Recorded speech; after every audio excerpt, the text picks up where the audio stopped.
Hey guys, it's Dalya and welcome back to Turning Flour, and today is the second part of my Thanksgiving series. So today I'm going to share with you a delicious Thanksgiving themed pumpkin layer cake which is layered with chocolate ganache. It is so delicious.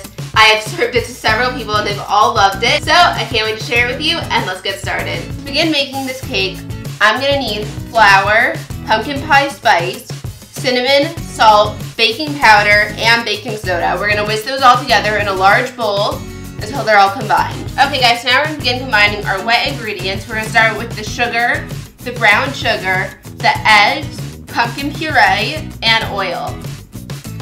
And just give this a good mix until it's all combined.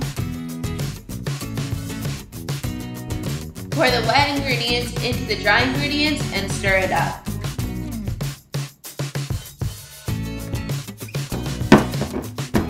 And you want to make sure there are few lumps left, very few lumps left. So I'll just continue to mix. So now I'm going to divide my batter between 3 6-inch baking pans that I've greased with baking spray, and these are going to bake at 350 degrees for about 20 to 35 minutes depending on your oven, because everyone's oven is different. Your cakes will be ready when a toothpick insert into the center comes out clean. So now I'm going to make the chocolate ganache. To do so, I'm going to pour boiled heavy cream over chocolate chips. Whisk this for about 2 to 3 minutes until it becomes a creamy chocolate sauce. Once it's ready, I'm going to set it aside for a half hour to cool off, and then I'm going to cover it with plastic wrap for another 5 hours and let it turn into a thick and creamy chocolate frosting. So now I'm going to teach you how to properly level a cake because I haven't done so before. So I'm going to flip my cake out of its pan onto a cake turntable that's lined with plastic wrap. Then turn it over because you want to have the dome side facing up. Over here, I've got a ruler to cut my cake. So I see that my cake is a little bit over 1 inch high, so I'm going to cut my cake so that it's 1 inch. So I'm going to make my cut right next to the 1 inch mark. Continue to make about 5 knife slits all around the cake. Find one of your marks and stick your knife in there. Now you're just going to turn your cake, and as you turn your cake, your knife is going to go and you're going to connect it to all the other marks.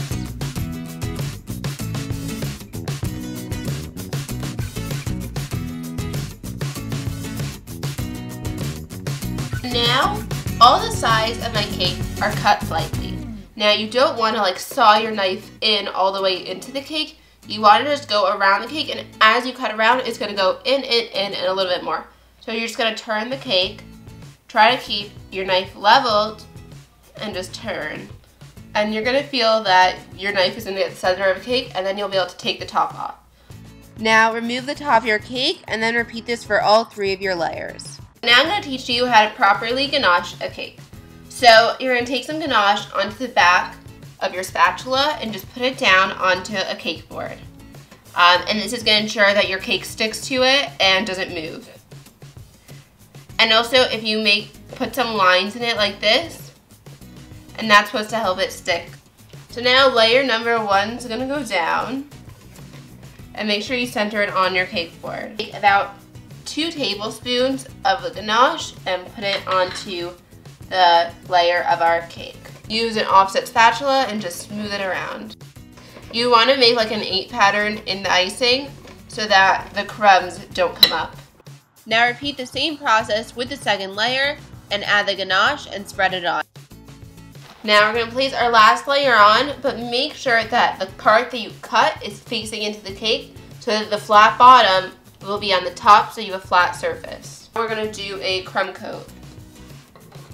This is just a very thin coat just to keep all the crumbs in. After your crumb coat, place the cake in the fridge for about a half hour. Then you can start on the second coat of icing. Now I'm going to get some cream and put it onto the back of my spatula like so, and start adding it to the sides. And it does not matter if it looks unneat in the beginning. You just want to add a really generous amount of cream on. But do remember that ganache does set quickly, so don't take your time on this. I know this may sound crazy, but you do want to try to ice your cake within about 5 to 7 minutes. Now I'm going to go in with a cake scraper to smooth the sides of the cake, and you're going to hold it at a 90-degree angle and turn the cake turntable. So now I've transferred my cake onto a clean surface. I cleaned up my turntable, and now I'm gonna put on some colorful sprinkles. And these are the shapes of leaves. To add another texture to the cake, I'm wrapping around an orange ribbon, and I do recommend using a bit of a thicker ribbon than this because I had some issues with mine. At this point, I'm gonna set my cake aside and start working on my turkey and pumpkin gum paste figurine. The things you'll need to make the turkey figurines are 1 large piece of brown gum paste, a medium piece of orange gum paste, a medium piece of red gum paste, a medium piece of yellow gum paste, a small piece of white gum paste, and a small piece of black gum paste. You will also need some vegetable shortening just in case your gum paste gets too dry. You add this and it will make it softer again. Or if your gum paste is too soft, you add some cornstarch so that it doesn't stick to your work surface. So I'm gonna begin with rolling out some orange gum paste and then use a biscuit cutter, also known as like a scalloped cookie cutter, and cut out 1 circle. These cookie cutters are from the Martha Stewart collection, if you are wondering. And then I'm gonna repeat this with the rest of the yellow and the red.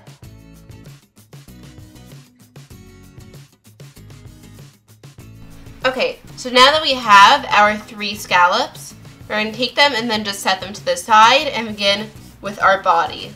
Now I'm going to roll a medium-large piece of gum paste into a ball and then a smaller piece. Okay, so now what we're going to do is we're going to take toothpicks and stick them into the body. And we're going to stick the head right on top. Now I'm arranging the scallop circles onto a flower petal former, and then I'm going to put the body on top and just see how it lays out, but we're not going to attach it yet. So now, once you see how you like it, you're going to glue it down with some gum glue, which is just water mixed with gum paste. And once you finish gluing down these scallop circles, then you can add on the body on top. So now we have our basic figure, okay? So set that aside. Okay, so now we have some white and black to make the eyes. So we have to take 2 small pieces off of the white and try to make them equal in size. There has some cornstarch so that they don't stick, and then just press each one down. Now you're gonna make a smaller ball of black, and you're gonna roll it out and then place it right onto the eye using some gum glue as well. And then this is gonna start making the eye.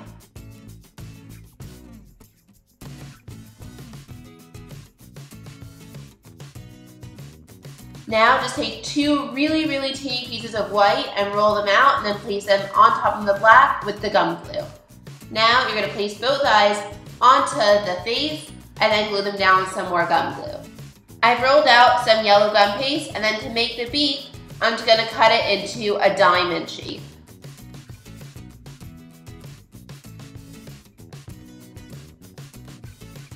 Make a small slit in the middle of the beak and then you can fold it in half.